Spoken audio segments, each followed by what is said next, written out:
नमस्कार, हल्ला बोल टीवी देख रहे हैं आप। मैं हूं आपके साथ प्रियंका। देखिए, गृह मंत्री सम्राट चौधरी ने आज अपने गृह मंत्री का चार्ज संभाला। इसके बाद आपको बता दें कि बिहार में आजादी के बाद सम्राट चौधरी दूसरे गृह मंत्री बने। इससे पहले रामानंद तिवारी बिहार के गृह मंत्री थे। और क्या कुछ कहता है ये मामला, इस विषय पे आपको और भी ज्यादा जानकारी देंगे हल्ला बोल टीवी के संपादक दीपक शर्मा। देखिए, बिहार में आजादी के बाद से अब तक होम पोर्टफोलियो यानी पुलिस विभाग हमेशा मुख्यमंत्री के पास रहा है। बिल्कुल।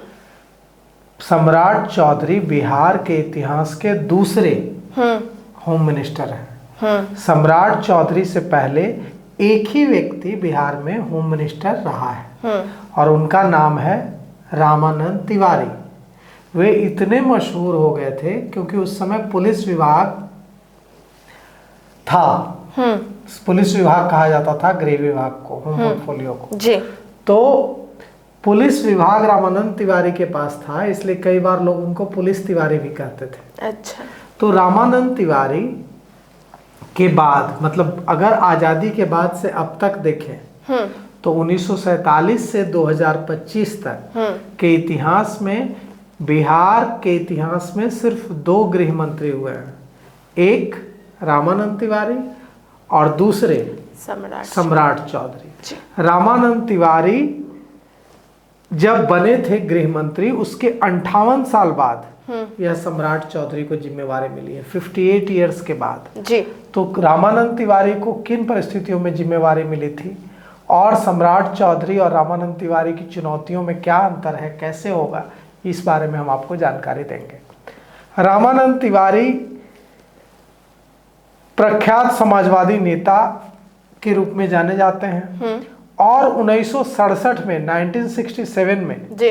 महामाया प्रसाद सिन्हा जब मुख्यमंत्री थे तब रामानंद तिवारी को होम मिनिस्टर बनाया गया था जी। और उसके बाद 1972 में जब कर्पूरी ठाकुर के नेतृत्व में सरकार बनी तो फिर से रामानंद तिवारी को होम मिनिस्टर बनाया गया। मतलब 2 बार वे होम मिनिस्टर बने जी। पहली बार होम मिनिस्टर बने 1967 में, 1967 में जब महामाया प्रसाद सिन्हा मुख्यमंत्री थे, और दूसरी बार होम मिनिस्टर बने 1972 में जब कर्पूरी ठाकुर मुख्यमंत्री थे जी। तो 2 बार जब होम मिनिस्टर रहे तो उस दौरान क्या चुनौतियां आई और उसके बाद सवाल यह उठता है कि आगे क्या कुछ होगा। बिल्कुल। मतलब उस समय रामानंद तिवारी के पास क्या चुनौतियां आई और इस बार सम्राट चौधरी के पास क्या चुनौतियां आएंगी। तो रामानंद तिवारी जब बने थे होम मिनिस्टर, उस समय मिली जुली सरकारों का दौर था जी। कांग्रेस पार्टी को हटाकर कई सारे दलों ने मिलकर बिहार में सरकार बनाई थी 1967 में भी और 1972 में भी जी। और इन 70 में भी। और इन सरकारों में इनमें से दो सरकारों में महामाया प्रसाद सिन्हा जब मुख्यमंत्री थे और कर्पूरी ठाकुर 1972 में जब मुख्यमंत्री थे तब बने रामानंद तिवारी होम मिनिस्टर जी।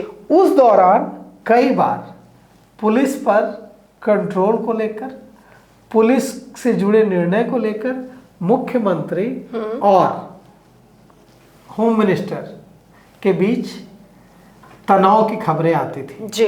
क्योंकि पुलिस विभाग इतना अहम विभाग है कि अगर मुख्यमंत्री के कंट्रोल में पुलिस नहीं रहेगी, प्रधानमंत्री के कंट्रोल में सेना न रहे तो फिर कैसे चलेगा देश। बिल्कुल। तो इसी तरह से जो डिफेंस मिनिस्टर होते हैं वो डिफेंस मिनिस्टर तो होते तो हैं, अब राजनाथ सिंह है डिफेंस मिनिस्टर, लेकिन तमाम जो सेना से बड़े फैसले हैं वो प्रधानमंत्री ही करते हैं। उसी तरह से बिहार या किसी भी राज्य में, कई राज्यों में होम मिनिस्टर होते हैं लेकिन बिहार में तो कभी परंपरा भी नहीं रही है।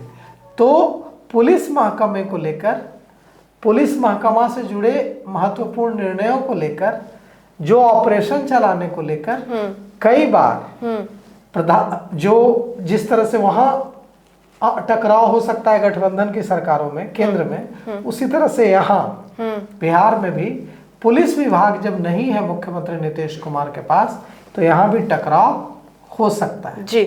और टकराव कैसे हो सकता है कि मान लीजिए कि सम्राट चौधरी चाहें कि हम थोड़ा यहाँ पे स्ट्रिक्ट हों, वहाँ पर मुख्यमंत्री नीतीश कुमार को लगे कि नहीं, यहाँ पर तो कानून के मुताबिक काम होना चाहिए, सख्ती ज़्यादा अच्छी नहीं है, तो टकराव की स्थिति बन सकती है। जी।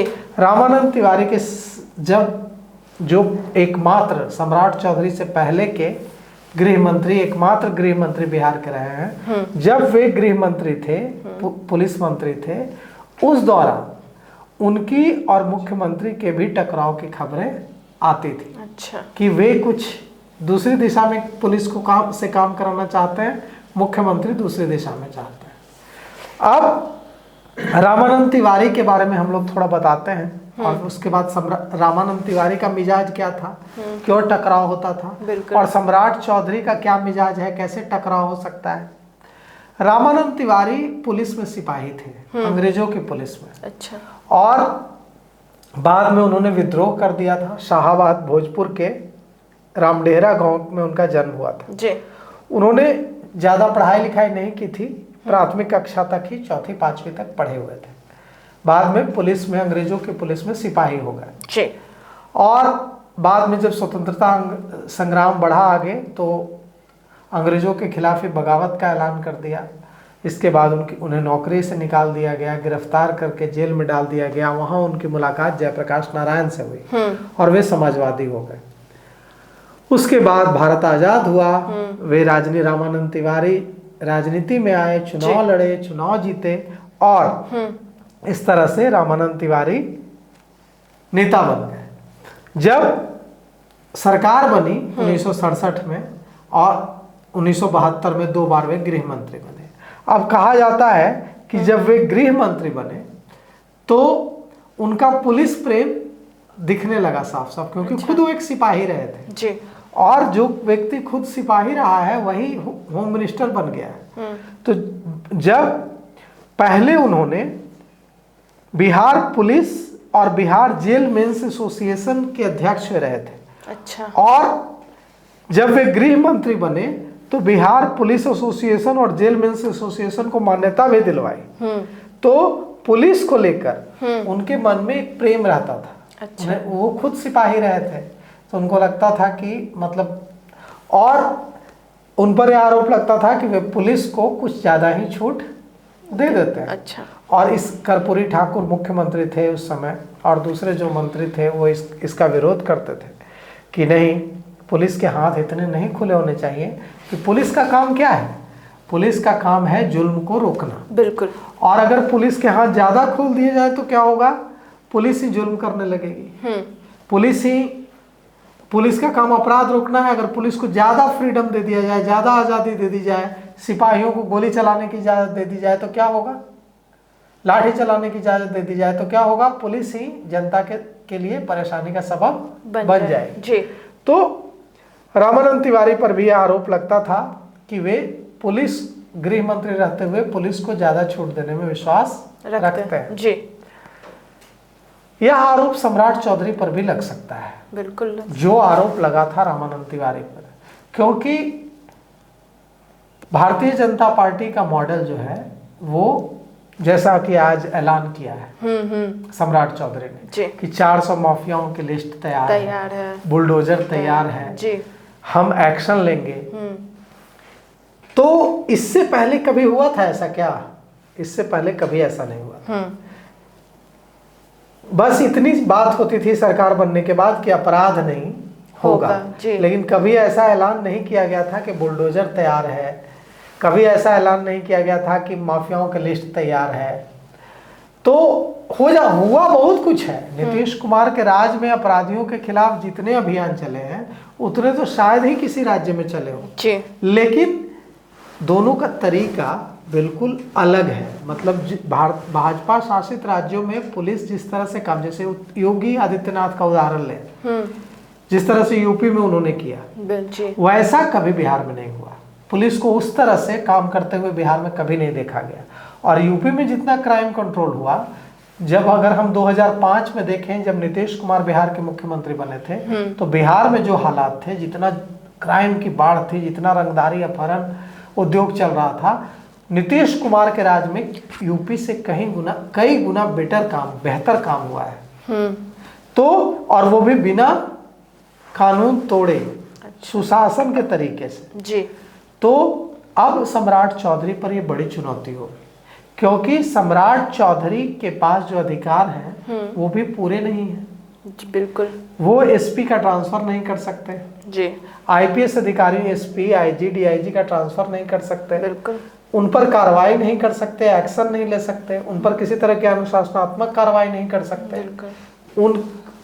वो जो बिहार पुलिस सेवा के जो अधिकारी हैं उन पर ही कार्रवाई कर सकते हैं, मतलब डीएसपी रैंक के अधिकारियों पर कार्रवाई कर सकते हैं।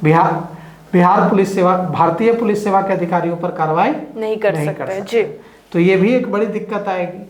कई बार ऐसा भी लगेगा कि कहीं ऐसा ना हो कि उनके और नीतीश कुमार के बीच टकराव हो, क्योंकि मॉडल अगर अलग होगा, इनका जोश बता रहा है कि ये बहुत कुछ करने की इनकी ख्वाहिश है, तमन्ना है जी। तो जो रामानंद तिवारी के साथ हुआ कि रामानंद तिवारी पर यह आरोप लगता था कि वे पुलिस एसोसिएशन के अध्यक्ष रहे हैं और अब मंत्री हैं, होम मिनिस्टर हैं, पुलिस मंत्री हैं जी। तो उन्होंने पुलिस को छूट दी है ज्यादा।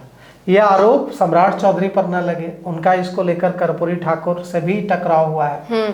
तो वैसा ही टकराव न हो जाए नीतीश कुमार और सम्राट चौधरी के बीच, क्योंकि सम्राट चौधरी के पास आधे अधूरे अधिकार है। तो उन आधे अधूरे अधिकार को लेकर अगर वे ज्यादा चलने की कोशिश करेंगे अपने हिसाब से, तो नीतीश कुमार का कंट्रोल लगेगा। इससे कई बार विवाद की स्थिति बन सकती है दोनों के बीच। तो सुना आपने, इन सब को लेकर आपकी क्या राय हमें कमेंट बॉक्स में बताएं। फिलहाल इस पेशकश में इतना ही। आगे की खबर देखने के लिए बने रहे हल्ला बोल टीवी के साथ। धन्यवाद।